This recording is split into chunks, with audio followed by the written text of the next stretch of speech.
Welcome to the Human Capital Innovations Podcast, your go-to source for personal, professional, and organizational growth and development. We hope you tune in often for all things people management, organizational development and change, organizational leadership, and social impact related. Maximize your personal and organizational potential with Human Capital Innovations Podcast.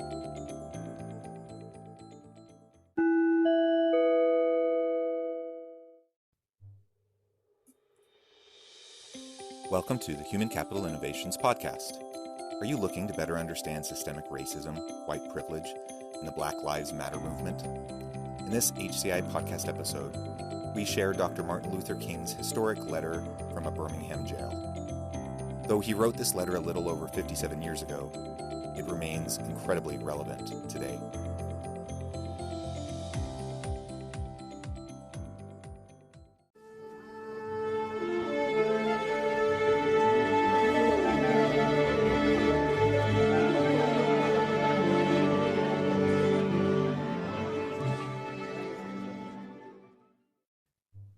Welcome to the Human Capital Innovations Podcast. Given the current state of race relations and protests happening all throughout the country in response to the George Floyd death and many other reactions and responses that have happened in the last couple of weeks, I thought it would be appropriate to share Dr. Martin Luther King's historic letter from a Birmingham jail. I encourage you to listen to the entire episode, to his entire letter. It is read by him in his own voice, and it is powerful. This episode will be without commercial interruption, and I hope that you will carefully consider the implications of what he is saying, not only as they related to his time during the height of the civil rights movement, but in relation to what we're experiencing in this country right now. I also encourage you to think about your organizations. What are you doing to battle systemic prejudice, racism, and other forms of discrimination within your organizations? What policies, practices, procedures, processes, and mechanisms are in place to ensure that everyone is treated fairly and with dignity and respect? Just like his words are applicable to our current social and political climate, they're also very applicable within an organizational setting. And we need to create safe places where everyone is valued, where everyone is safe, where everyone feels like they are able to contribute equally. This is our great cause at the moment, and I hope that you will consider his words as he reads his historic letter. I will leave his remarks without commentary. Thank you.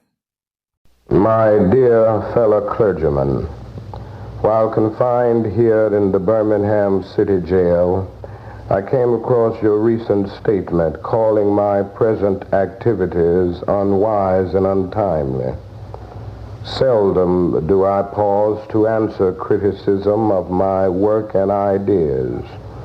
If I sought to answer all the criticisms that cross my desk, my secretaries would have little time for anything other than such correspondence in the course of the day, and I would have no time for constructive work.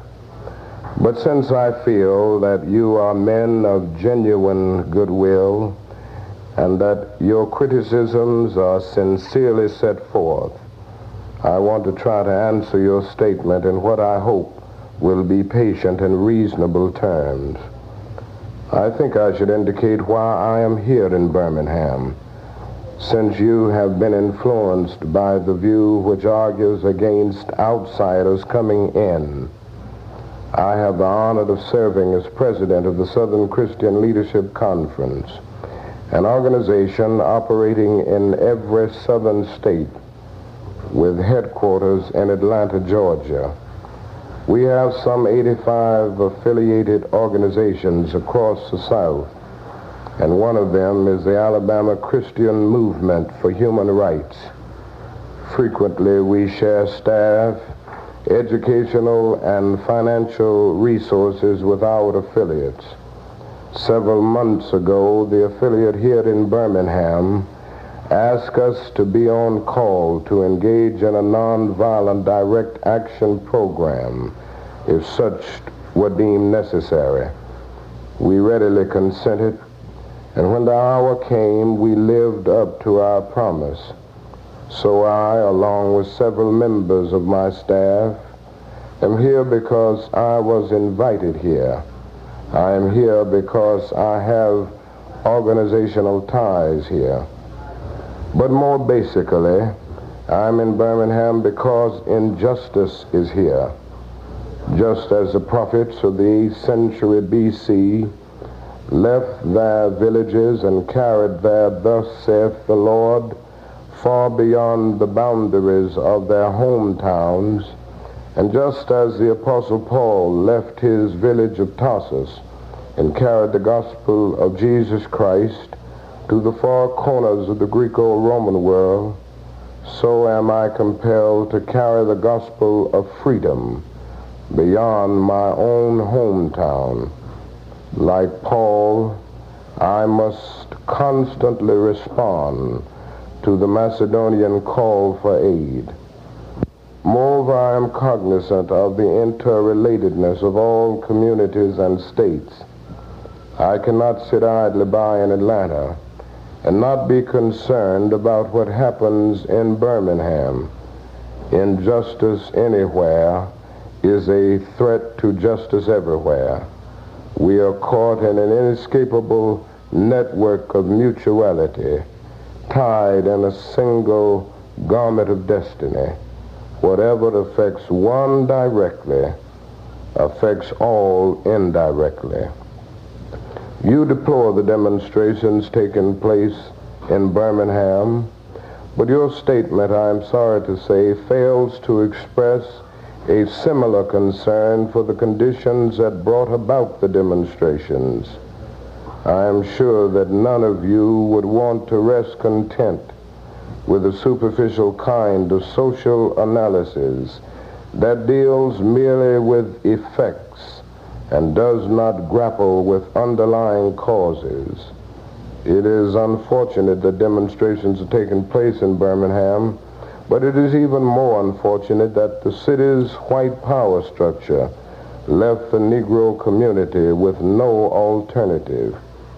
In any nonviolent campaign, there are 4 basic steps: collection of the facts to determine whether injustices exist, negotiation, self-purification, and direct action. We have gone through all these steps in Birmingham. There can be no gainsaying the fact that racial injustice engulfs this community. Birmingham is probably the most thoroughly segregated city in the United States. Its ugly record of brutality is widely known. Negroes have experienced grossly unjust treatment in the court. There have been more unsolved bombings of Negro homes and churches in Birmingham than in any other city in the nation. These are the hard, brutal facts of the case. On the basis of these conditions, Negro leaders sought to negotiate with the city fathers, but the latter consistently refused to engage in good faith negotiation. Then last September came the opportunity to talk with leaders of Birmingham's economic community. In the course of the negotiations, certain promises were made by the merchants, for example, to remove the store's humiliating racial signs. On the basis of these promises, the Reverend Fred Shuttleworth and the leaders of the Alabama Christian Movement for Human Rights agreed to a moratorium on all demonstrations. As the weeks and months went by, we realized that we were the victims of a broken promise. A few signs, briefly removed, returned. The others remained. As in so many past experiences, our hopes had been blasted, and the shadow of deep disappointment settled upon us. We had no alternative except to prepare for direct action, whereby we would present our very bodies as a means of laying our case before the conscience of the local and the national community.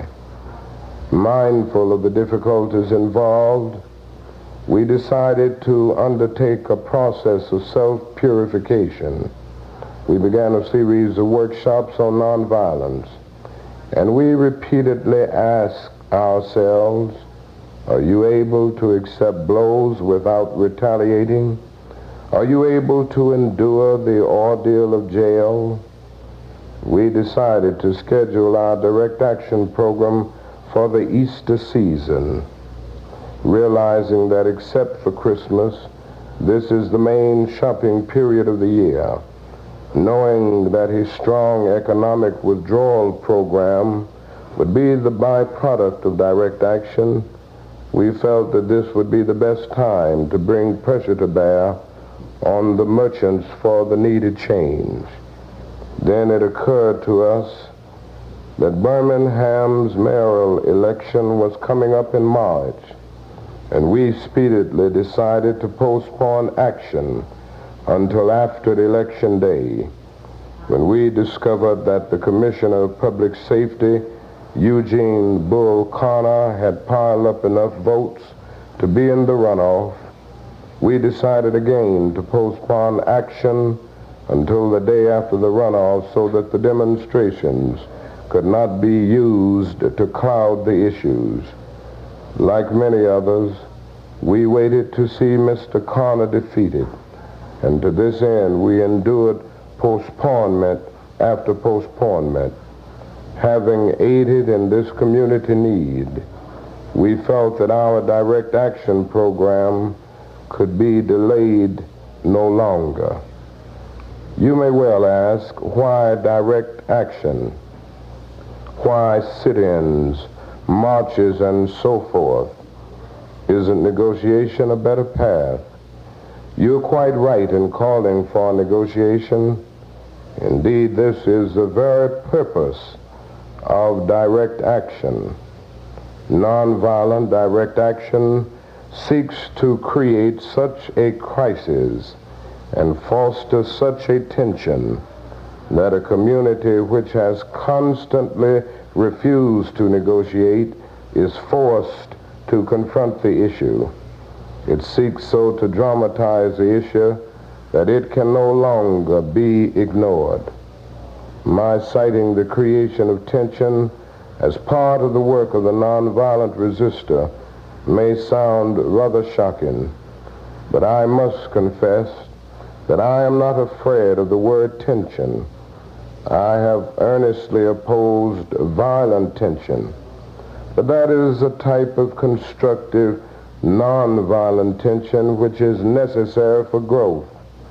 Just as Socrates felt that it was necessary to create a tension in the mind so that individuals could rise from the bondage of myths and half-truths to the unfettered realm of creative analysis and objective appraisal, so must we see the need for nonviolent gadflies to create the kind of tension in society that will help men rise from the dark depths of prejudice and racism to the majestic heights of understanding and brotherhood. The purpose of our direct action program is to create a situation so crisis-packed that it will inevitably open the door to negotiation. I therefore concur with you in your call for negotiation. Too long has our beloved Southland been bogged down in a tragic effort to live in monologue rather than dialogue. My friends, I must say to you that we have not made a single gain in civil rights without determined legal and nonviolent pressure. Lamentably, it is an historical fact that privileged groups seldom give up their privileges voluntarily. Individuals may see the moral light and voluntarily give up their unjust posture. But as Reinhold Niebuhr has reminded us, groups tend to be more immoral than individuals. We know through painful experience that freedom is never voluntarily given by the oppressor. It must be demanded by the oppressed. Frankly, I have yet to engage in a direct action campaign that was well timed in the view of those who have not suffered unduly from the disease of segregation. For years now I have heard the word wait. It rings in the ear of every Negro with piercing familiarity. This wait has almost always meant never. We must come to see with one of our distinguished jurists that justice too long delayed is justice denied. We have waited for more than 340 years for our constitutional and God-given rights. The nations of Asia and Africa are moving with jet-like speed toward gaining political independence, but we still creep at horse and buggy pace toward gaining a cup of coffee at a lunch counter. Perhaps it is easy for those who have never felt the sting dots of segregation to say wait.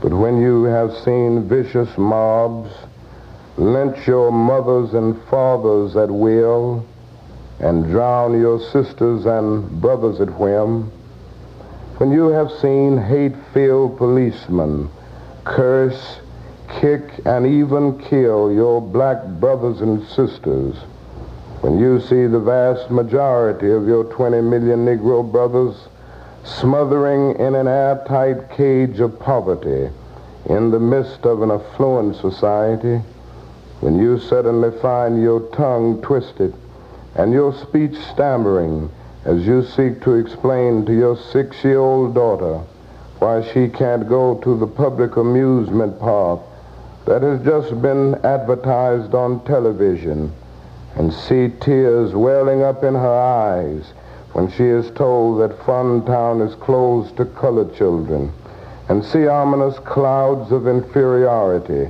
beginning to form in her little mental sky, and see her beginning to distort her personality by developing an unconscious bitterness toward white people. When you have to concoct an answer for a 5-year-old son who is asking, "Daddy, why do white people treat colored people so mean?" When you take a cross-country drive and find it necessary to sleep night after night in the uncomfortable corners of your automobile because no motel will accept you, when you are humiliated day in and day out by nagging signs reading white and colored, when your first name becomes nigger, your middle name becomes boy, however old you are, and your last name becomes John, and your wife and mother are never given the respected title Mrs., when you are harried by day and haunted by night by the fact that you are a Negro, living constantly at tiptoe stands, never quite knowing what to expect next, and are plagued with inner fears and outer resentments, when you are forever fighting a degrading and degenerating sense of nobodiness, then you will understand why we find it difficult to wait. There comes a time when the cup of endurance runs over, and men are no longer willing to be plunged into the abyss of despair. I hope, sirs, you can understand our legitimate and unavoidable impatience. You express a great deal of anxiety over our willingness to break laws. This is certainly a legitimate concern, since we so diligently urge people to obey the Supreme Court's decision of 1954 outlawing segregation in the public schools. At first glance, it may seem rather paradoxical for us consciously to break laws. One may well ask, how can you advocate breaking some laws and obeying others? The answer lies in the fact that there are two types of laws, just and unjust. I would be the first to advocate obeying just laws. One has not only a legal but a moral responsibility to obey just laws. Conversely, one has a moral responsibility to disobey unjust laws. I would agree with St. Augustine that an unjust law is no law at all. Now, what is the difference between the two? How does one determine whether the law is just or unjust? A just law is a man-made code that squares with the moral law of the law of God. An unjust law is a code that is out of harmony with the moral law. To put it in the terms of St. Thomas Aquinas, an unjust law is a human law that is not rooted in eternal and natural law. Any law that uplifts human personality is just. Any law that degrades human personality is unjust. All segregation statutes are unjust because segregation distorts the soul and damages the personality.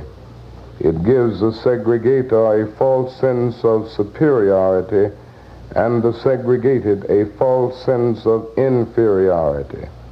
Segregation, to use the terminology of the Jewish philosopher Martin Buber, substitutes an I-it relationship for an I-thou relationship and ends up relegating persons to the status of things. Hence, segregation is not only politically, economically, and sociologically unsound, it is morally wrong and sinful. Paul Tillich has said that sin is separation, is not segregation, an existential expression of man's tragic separation, his awful estrangement, his terrible sinfulness.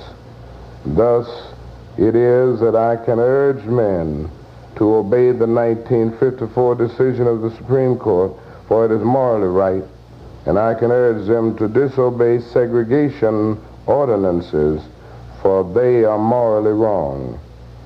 Let us consider the more concrete expression of just and unjust laws. An unjust law is a code that a numerical or power majority group compels a minority group to obey, but does not make binding on itself. This is difference made legal. But by the same token, a just law is a code that a majority compels a minority to follow, and that is, it is willing to follow itself. This is sameness made legal. Let me give another explanation. A law is unjust if it is inflicted on a minority that as a result of being denied the right to vote had no part in enacting or devising the law. Who can say that the legislature of Alabama, which set up that state's segregation laws, was democratically elected? Throughout Alabama, all sorts of devious methods are used to prevent Negroes from becoming registered voters. And there are some counties in which, even though Negroes constitute a majority of the population, not a single Negro is registered. Can any law enacted under such circumstances be considered democratically structured. Sometimes a law is just on its face and unjust in its application. I hope you are able to see the distinction I am trying to point out. In no sense do I advocate evading or defying the law, as would the rabid segregationists. That would lead to anarchy. One who breaks an unjust law must do so openly, lovingly, and with a willingness to accept the penalty. I submit that an individual who breaks a law that conscience tells him is unjust and who willingly accepts the penalty of imprisonment in order to arouse the conscience of the community over its injustice is in reality expressing the highest respect for law. Of course, that is nothing new about this kind of civil disobedience. It was evidenced sublimely in the refusal of Shadrach, Meshach, and Abednego to obey the laws of Nebuchadnezzar on the ground that a higher moral law was at stake. It was practiced superbly by the early Christians who were willing to face hungry lions and the excruciating pain of chopping blocks rather than submit to certain unjust laws of the Roman Empire. To a degree, academic freedom is a reality today because Socrates practiced civil disobedience. In our own nation, the Boston Tea Party represented a massive act of civil disobedience. We should never forget that everything Adolf Hitler did in Germany was legal, and everything the Hungarian freedom fighters did in Hungary was illegal. It was illegal to aid and comfort a Jew in Hitler's Germany. Even so, I am sure that had I lived in Germany at the time, I would have aided and comforted my Jewish brothers. If today I lived in a communist country where certain principles dear to the Christian faith are suppressed, I would openly advocate disobeying that country's anti-religious laws.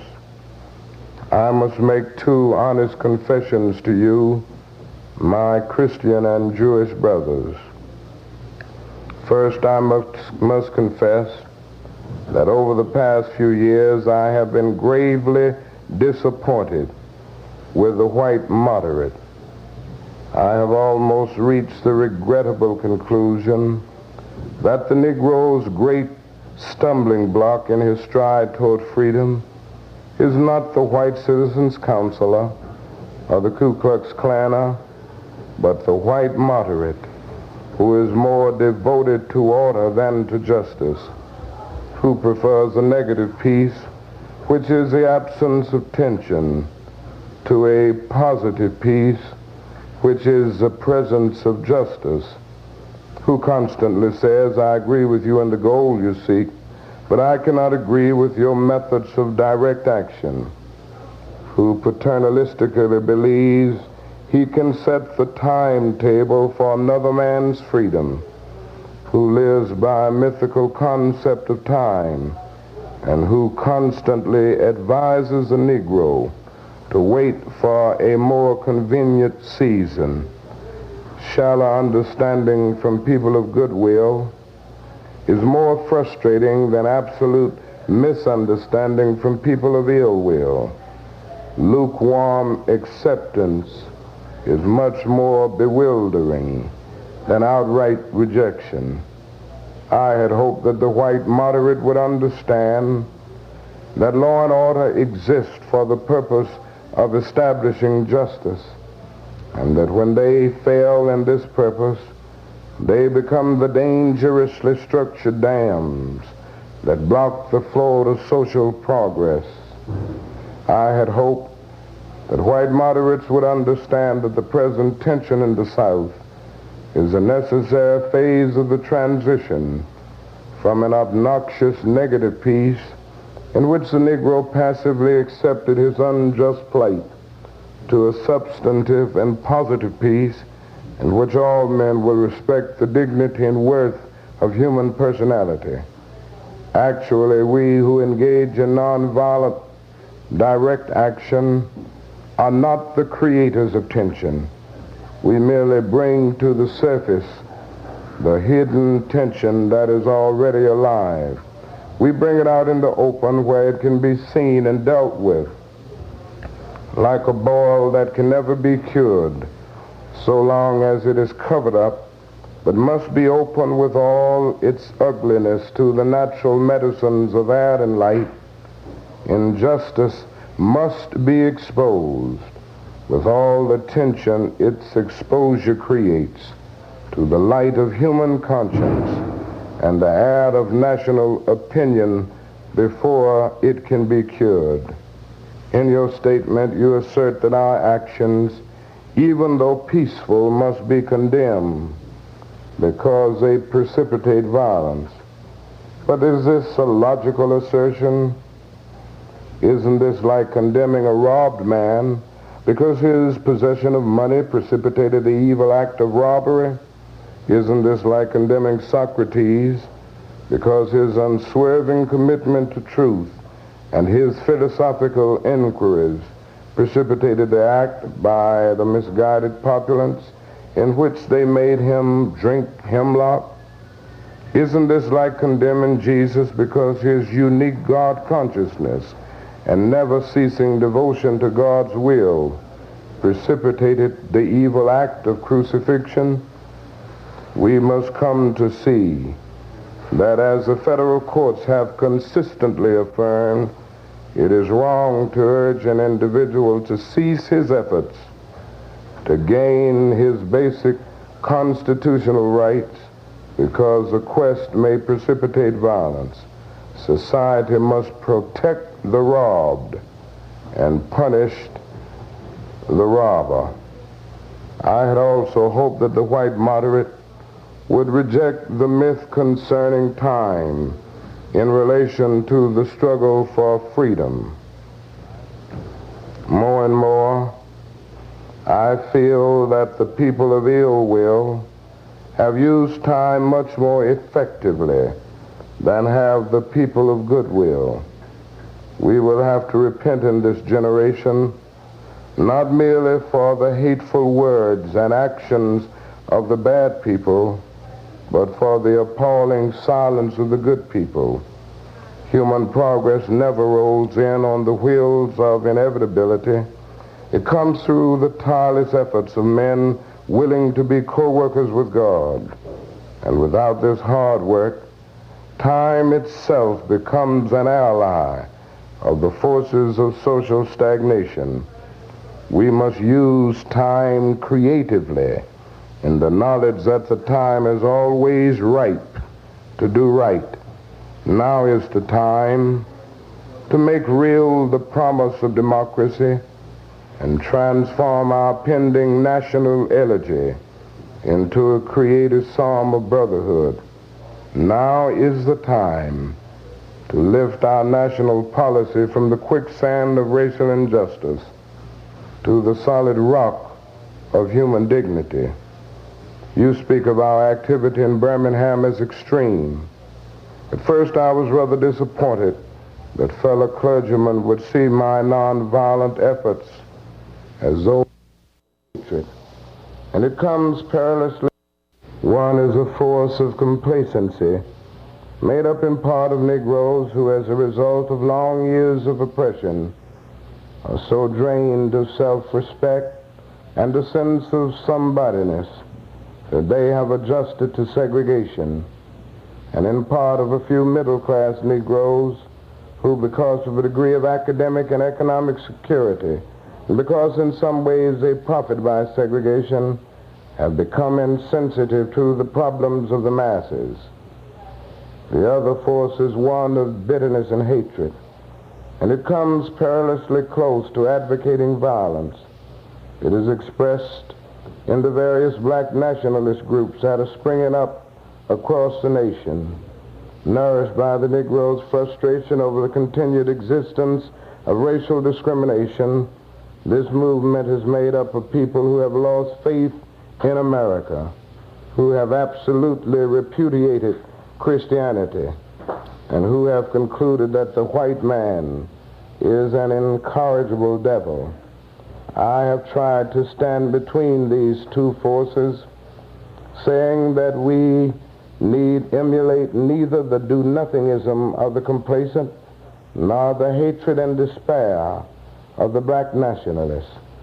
For that is a more excellent way of love than nonviolent protest. I am grateful to God that through the influence of the Negro Church, the way of nonviolence became an integral part of our struggle. If this philosophy had not emerged, by now the hatred and despair of the black nationalists. For that is a more excellent way of love than nonviolent protest. I am grateful to God that through the influence of the Negro Church, the way of nonviolence became an integral part of our struggle. If this philosophy had not emerged, by now many streets of the South would, I am convinced, be flowing with blood. And I am further convinced that if our white brothers dismiss as rabble-rousers and outside agitators those of us who employ nonviolent direct action, and if they refuse to support our nonviolent efforts, millions of Negroes will, out of frustration and despair, seek solace and security in black nationalist ideologies, a development that would inevitably lead to a frightening racial nightmare. Oppressed people cannot remain depressed forever. The yearning for freedom eventually manifests itself, and that is what has happened to the American Negro. Something within has reminded him of his birthright of freedom, and something without has reminded him that it can be gained.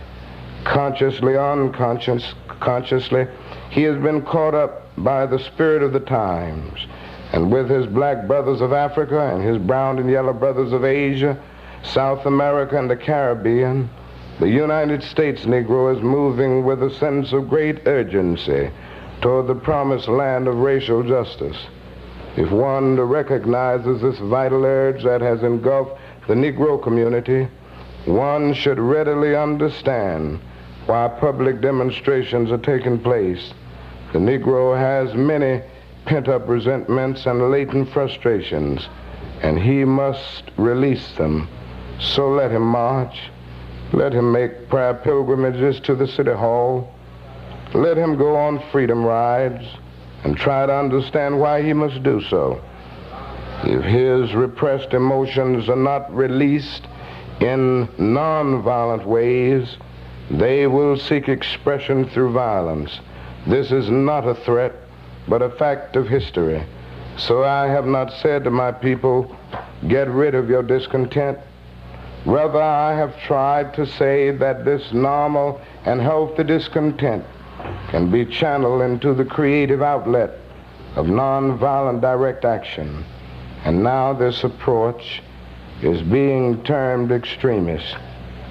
But though I was initially disappointed at being categorized as an extremist, as I continued to think about the matter, I gradually gained a measure of satisfaction from the label. Was not Jesus an extremist for love?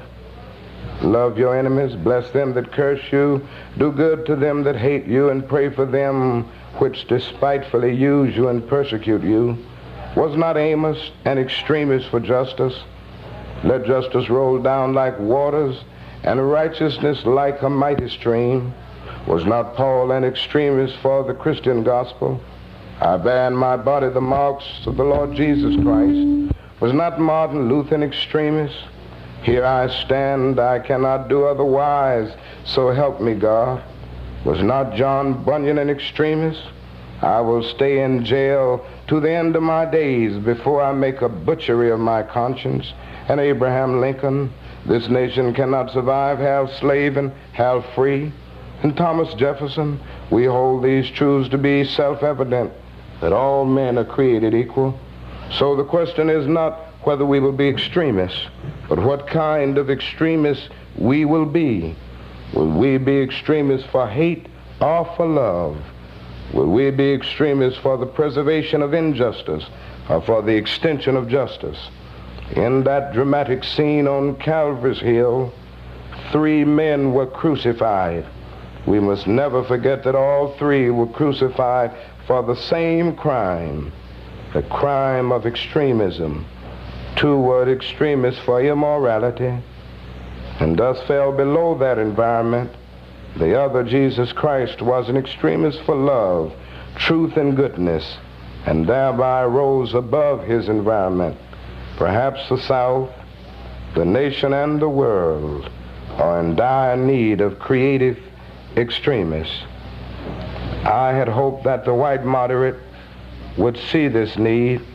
Perhaps I was too optimistic. Perhaps I expected too much. I suppose I should have realized that few members of the oppressor race can understand the deep groans and passionate yearnings of the oppressed race, and still fewer have the vision to see that injustice must be rooted out by strong, persistent, and determined action. Let me take note of my other major disappointment. I have been so greatly disappointed with the white church and its leadership. Of course, there are some notable exceptions, and I am not unmindful of these. But despite these notable exceptions, I must honestly reiterate that I have been disappointed with the church. I do not say this as one of those negative critics who can always find something wrong with the church. I say this as a minister of the gospel who loves the church, who was nurtured in its bosom, who has been sustained by its spiritual blessings, and who will remain true to it as long as the cords of life shall lengthen. When I was suddenly catapulted into the leadership of the bus protest in Montgomery, Alabama a few years ago, I felt we would be supported by the white church. But this never came through. All too many ministers found themselves more cautious than courageous and remained silent behind the safe security of stained glass windows. In spite of my shattered dreams, I came to Birmingham with the hope that the white religious leadership of this community would see the justice of our cause and with deep moral concern would serve as a channel through which our just grievances could reach the power structure. I had hoped that each of you would understand, but again I have been disappointed. I've heard numerous southern religious leaders admonish their worshipers to comply with a desegregation decision because it is the law. But I have longed to hear white ministers declare, follow this decree because integration is morally right and because the Negro is your brother. In the midst of blatant injustices inflicted upon the Negro, I have watched white churchmen stand on the sideline and mouth pious irrelevances and sanctimonious trivialities. In the midst of a mighty struggle to rid our nation of racial and economic injustice, I have heard many ministers say those are social issues with which the gospel has no concern. I have traveled the length and breadth of Alabama, Mississippi, and all the other southern states on sweltering summer days and crisp autumn mornings. I have looked at the South's beautiful churches with their lofty spires pointing heavenward. I have beheld the impressive outlines of a massive religious education buildings. Over and over I have found myself asking, what kind of people worship here? Who is their God? Where were their voices when the lips of Governor Bonnet dripped with words of interposition and nullification? Where were they when Governor Wallace gave a clarion call for defiance and hatred? Where were their voices of support and bruised and weary Negro men and women decided to rise from the dark dungeons of complacency to the bright hills of creative protest. Yes, these questions are still in my mind. In deep disappointment, I have wept over the laxity of the church, but be assured that my tears have been tears of love. There can be no disappointment where there is not deep love. Yes, I love the church. How could I do otherwise? I am in the rather unique position of being the son, the grandson, and the great-grandson of preachers. Yes, I see the church as the body of Christ, but oh, how we have blemished and scarred that body through social neglect and through fear of being nonconformists. There was a time when the church was very powerful, and the time when the early Christians rejoiced at being deemed worthy to suffer for what they believe. In those days, the church was not merely a thermometer that recorded the ideas and principles of popular opinion. It was a thermostat that transformed the mores of society. Whenever the early Christians entered a town, the people in power became disturbed and immediately sought to convict the Christians for being disturbers of the peace and outside agitators. But the Christians pressed on in the conviction that they were a colony of heaven, called by God to obey God rather than man. Small in number, they were big in commitment. They were too God intoxicated to be astronomically intimidated. Things are different now. So often the contemporary church is a weak, ineffectual voice with an uncertain sound. But the judgment of God is upon the church as never before. If today's church does not recapture the sacrificial spirit of the early church, it will lose its authentic ring and forfeit the loyalty of millions and be dismissed as an irrelevant social club with no meaning for the 20th century. Perhaps I have once again been too optimistic. Is organized religion too inextricably bound to the status quo to save our nation and world? Perhaps I must turn my faith to the inner spiritual church, the church within the church, as the true ecclesia and the hope of the world. But again, I am thankful to God that some noble souls from the ranks of organized religion have broken loose from the paralyzing chains of conformity and joined us as active partners in the struggle for freedom. They have left their secure congregations and walked the streets of Albany, Georgia with us.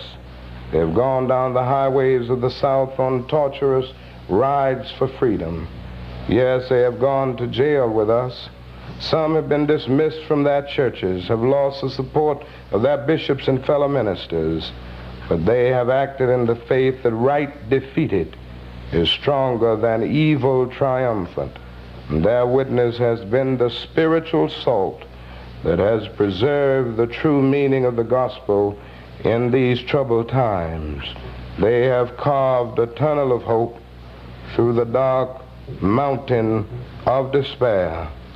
I hope the church as a whole will meet the challenge of this decisive hour.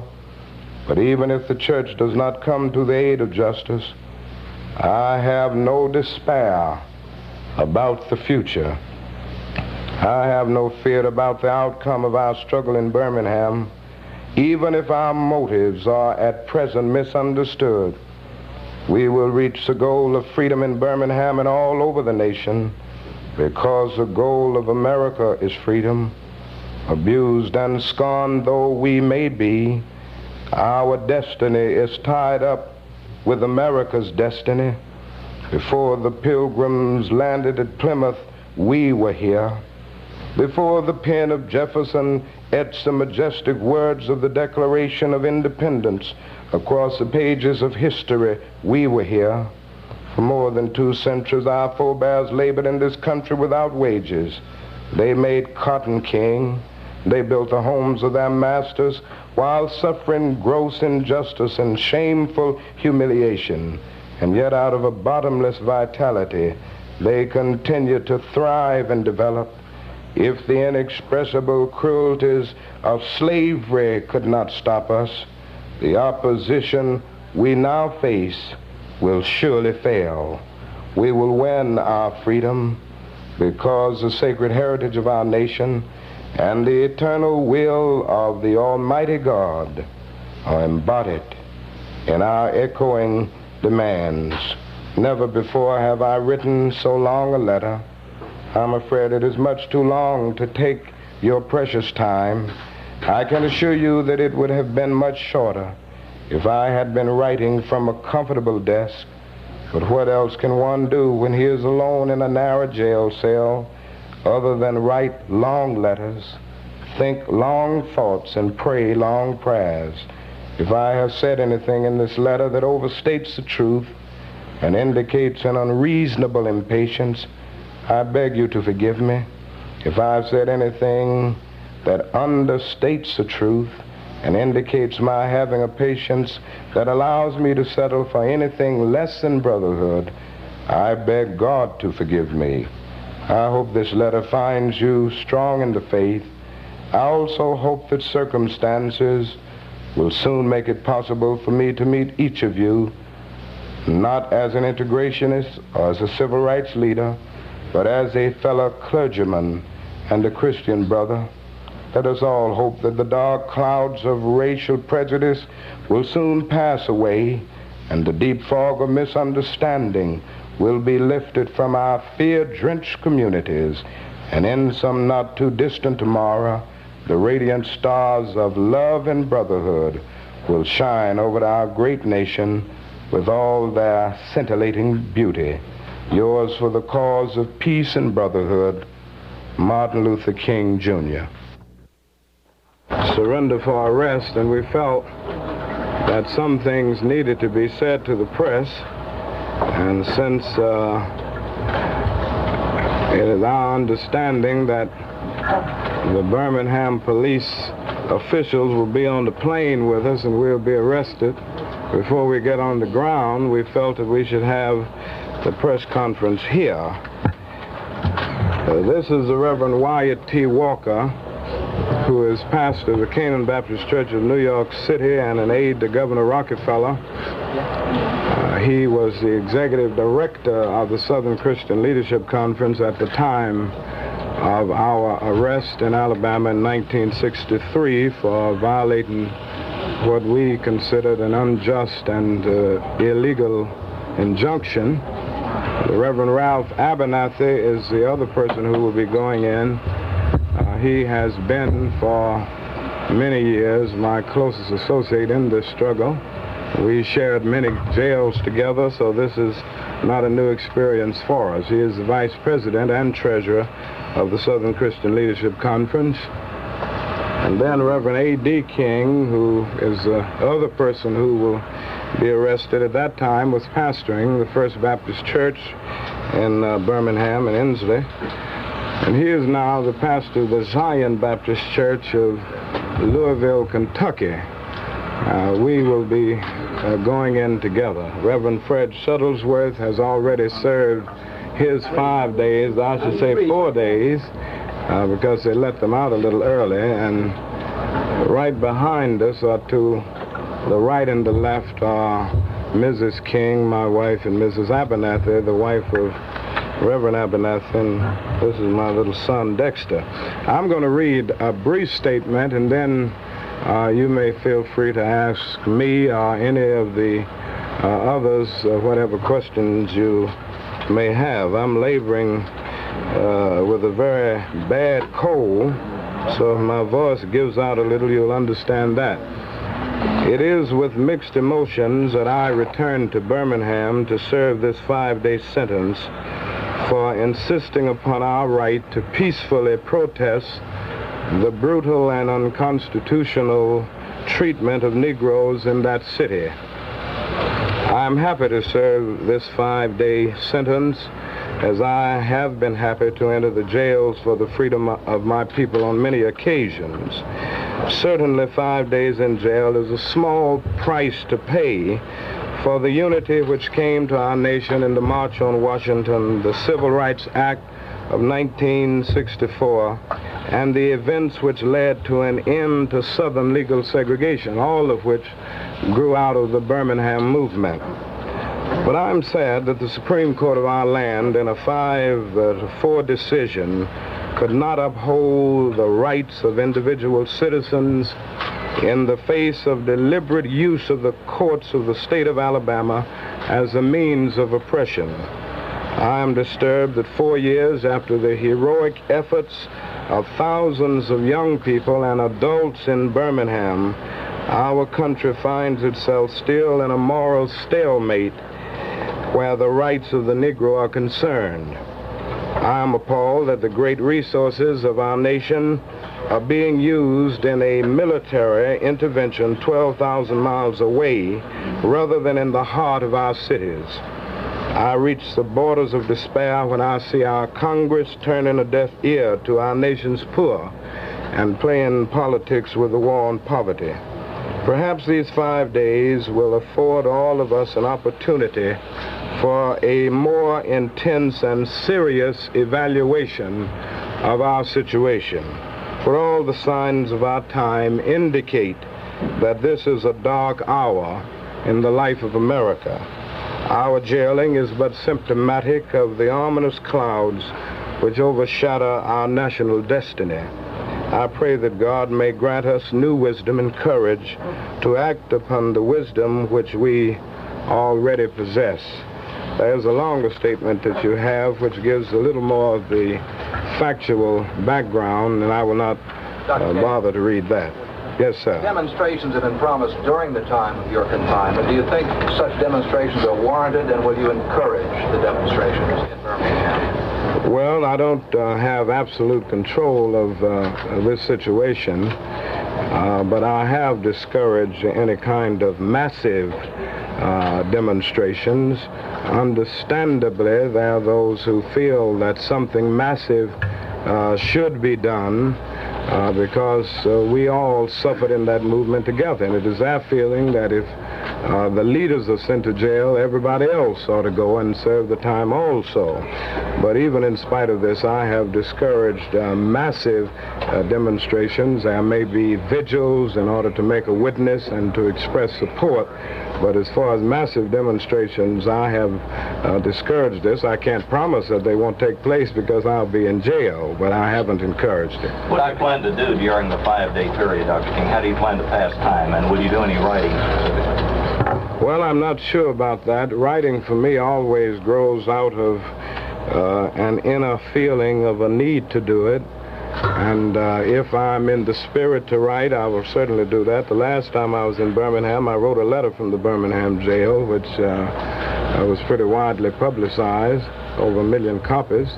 And it may be that I'll find myself writing another letter from the jail. The other thing is that I'm way behind in my reading, and I hope the officials will not deprive me of the opportunity of reading some of the books that I'm carrying along. So I would say mainly I will be reflecting, meditating, reading, and probably writing a little bit. To whom are you likely to write a letter? Thanks again for joining us for this episode of the Human Capital Innovations Podcast. I hope you stay healthy and safe and that you have a great week.